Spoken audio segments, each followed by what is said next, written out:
What's up, everyone? Time for a review of the 8th studio album by the virtual band Gorillaz. Gorillaz are consisting of multi-instrumentalist Damon Albarn and animator Jamie Hewlett.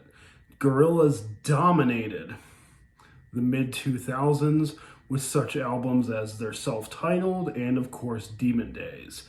Today we'll be reviewing their 8th album, Cracker Island.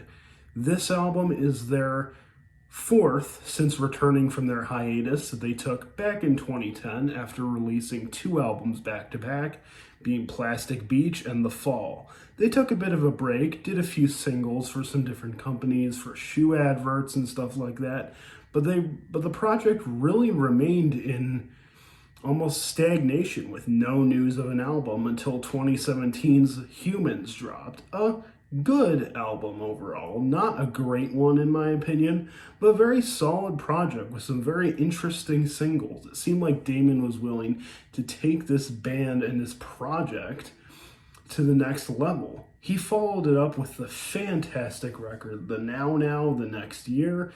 Really love that project. Has so many great songs like Humility with George Benson on guitar, and of course Trans.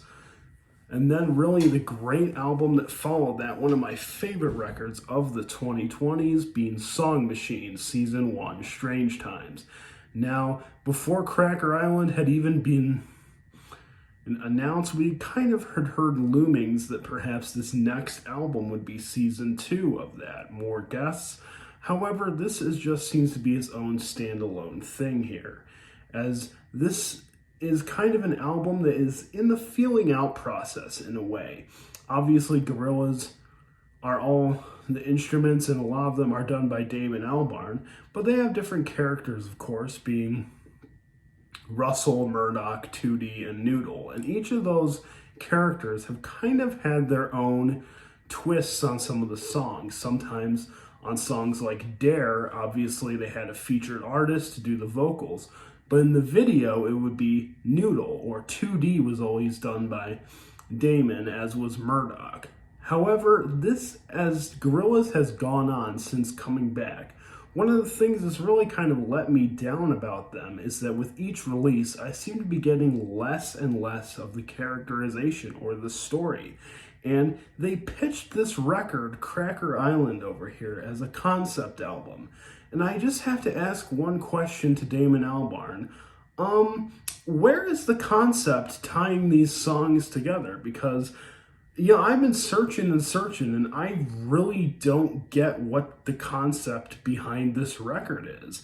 They throw these songs together, and sure, there could be a good idea, and there are great songs on this record, but as far as a cohesion standpoint, I really don't get that satisfaction out of listening to this record. Let's take a song like Oil featuring Stevie Nicks. Yes, this song has a nice pop and groove to it. I like the instrumental. It's very simplistic, with just the synth and drums. And I like the kind of breezy vocals that Damon is doing as 2D, really reminiscent with the vocoder. But then Stevie Nicks' vocals come in, and it just is a weird mesh.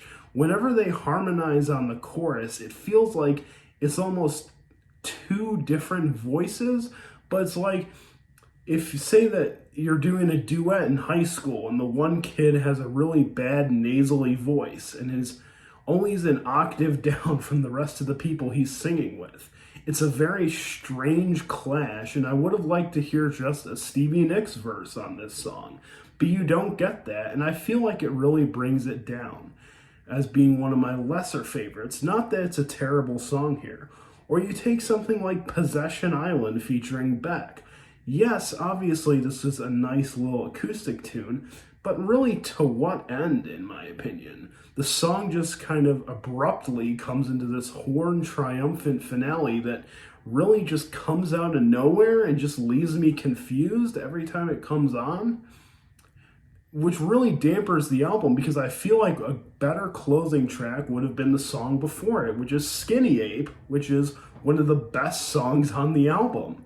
I love the driving drums on this one. The vocals and the lyrics are really hit hard throughout it, and it's just a fun song to sing along to. There's some other really good jams on here. I like the really cool production on songs like Tarantula that just go through with this chill, kind of funky, poppy beats to them. That one in particular is a favorite of mine, as is Silent Running. However, the guest feature I do feel is kind of just, again, thrown in there because we needed a guest on this song. A perfect example of that, in my opinion, is the song Tormenta featuring Bad Bunny.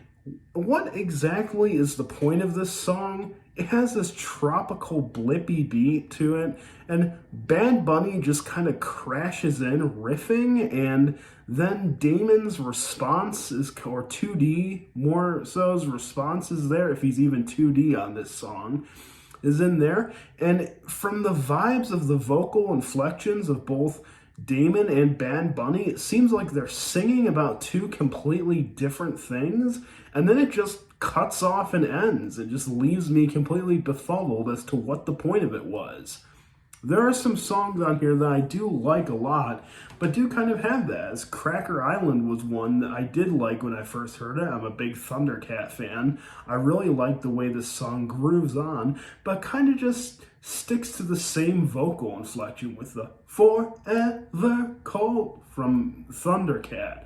I do like that part of the song, but it kind of just goes on. It never really changes in any way. It would have been nice to see him add a little bit more there. There are a lot of highlights on here, though. I'm not just going to completely bash this because I don't think it's a terrible album. New Gold is probably the best song on this album, or one of them.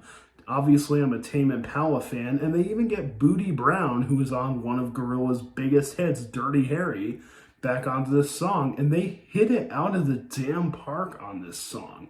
I love the instrumental and the different vocalizations. The way they harmonize on this song is just a fun jam to listen to. I love this track. Easily a highlight for me. Also, Baby Queen has a nice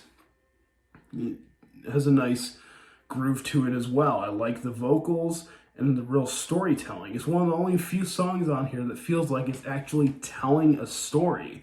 And as far as songs with a narrative, The Tired Influencer, if you're looking for a song with a narrative, I should say, The Tired Influencer comes heavily recommended.